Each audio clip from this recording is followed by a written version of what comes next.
नागपुर भारत के महाराष्ट्र राज्य का एक प्रमुख और ऐतिहासिक शहर है। इसे विदर्भ क्षेत्र की राजधानी कहा जाता है। भौगोलिक दृष्टि से नागपुर भारत के लगभग मध्य में स्थित है। इसी कारण इसे भारत का हृदय, हार्ट ऑफ इंडिया, भी कहा जाता है। नाम की उत्पत्ति। नागपुर नाम की उत्पत्ति नाग नदी से मानी जाती है, जो शहर के पास बहती है। कुछ इतिहासकारों का मानना है कि यहाँ प्राचीन काल में नाग वंश का प्रभाव था, इसलिए इस स्थान का नाम नागपुर पड़ा। प्राचीन इतिहास। नागपुर का इतिहास बहुत प्राचीन है। यहाँ मौर्य, सातवाहन और वाकाटक जैसे महान राजवंशों का शासन रहा। वाकाटक काल में यह क्षेत्र सांस्कृतिक और धार्मिक दृष्टि से काफी विकसित हुआ।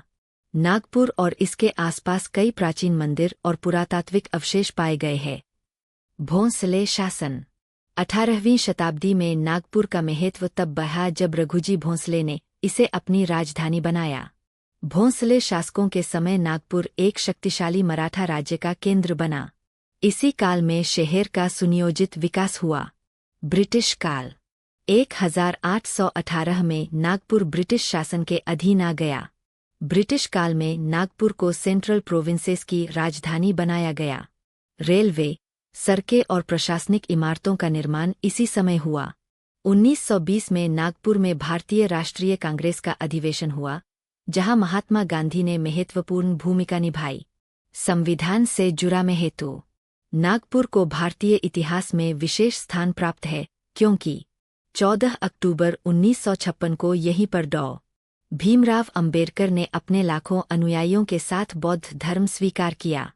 दीक्षा भूमि आज भी सामाजिक क्रांति का प्रतीक है। आधुनिक नागपुर। आज नागपुर एक तेजी से विकसित हो रहा महानगर है। यह शिक्षा, उद्योग, व्यापार और आईटी क्षेत्र में आगे बढ़ रहा है। महाराष्ट्र की शीतकालीन राजधानी होने के कारण यहाँ विधानमंडल का शीतकालीन सत्र आयोजित होता है। प्रमुख पहचान। संतरे के लिए प्रसिद्ध ऑरेंज सिटी। भारत का जीरो